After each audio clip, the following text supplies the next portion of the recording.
बिस्मिल्लाहिर्रहमानिर्रहीम। रोही व्लॉग से मोहम्मद आसिफ जावेद। इमरान खान साहब को जिस स्पीड से लाया गया था उससे डबल स्पीड से उनकी वापसी हो रही है।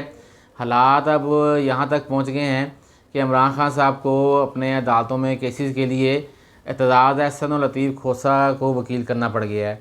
अब ये दोनों वकील वो हैं कि जो एतजाज़ अहसन है उनका जो वजह शोहरत है वो ये है कि सिर्फ नवाज शरीफ के ख़िलाफ़ आकर फजूल बोलना, और लतीफ़ खोसा जौन से हैं वो उनका तो आपको पता ही है कि क्या उनकी वकालत होगी कि वो एक बड़ा मशहूर वाक़या है उनका कि वो एक दफ़ा अदालत में एक जज साहब के पास अपने एक मुलज़म की ज़मानत के लिए गए।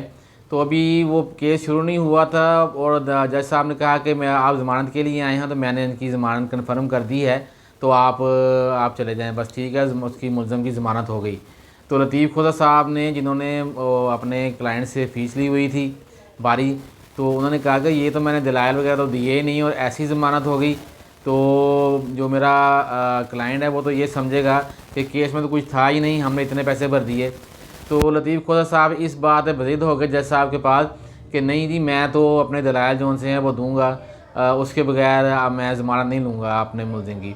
तो जज साहब को मजबूरन बैठना पड़ा और फिर 2 घंटे के दलाइल दिए लतीफ़ खोसा साहब ने, और उसके बाद फिर जज साहब ने कहा कि इस मुलज़म की ज़मानत जौन सी है वो कैंसिल की जाती है और इसको गिरफ़्तार कर लें।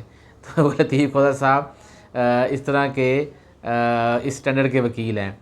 तो अब जो फ़ौजी अदालतों के ख़िलाफ़ केस इन दोनों वकला ने अदालत में लेके गए हैं चीफ जस्टिस साहब के पास, जिसके ऊपर पहले 9 रुकनी बेंच बना था, जिसको जो टूट के अब 7 रुकनी हो गया है।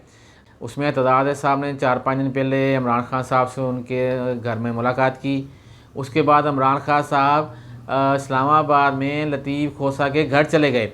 तो ये आप अंदाज़ा लगाएं इस बात से कि इमरान खान साहब जो अपने पार्टी के बड़े बड़े वर्कर जो जिनकी डेथ हुई उनके जनाज़ों में नहीं जाते थे, किसी के अफसोस करने नहीं जाते थे, किसी के घर जाना तो बड़ी दूर की बात ही मिलने।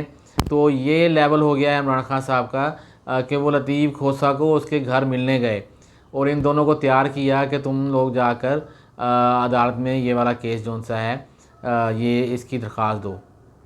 तो अब ये देखिए इसमें फ़ैसला क्या आता है या क्या नहीं आता। लेकिन जो हमारे चीफ जस्टिस साहब हैं, जिनके ऊपर आगे भी बहुत ज़्यादा तनाज़ात लग चुके हैं कि वो इमरान खान साहब को बचाने के लिए अपनी हर मुमकिन कोशिश कर रहे हैं कि 2 माह रह गए हैं उनकी रिटायरमेंट में, तो वो चाह रहे हैं कि मैं किसी न किसी तरीके से इमरान खान साहब को कोई रिलीफ दे जाऊँ।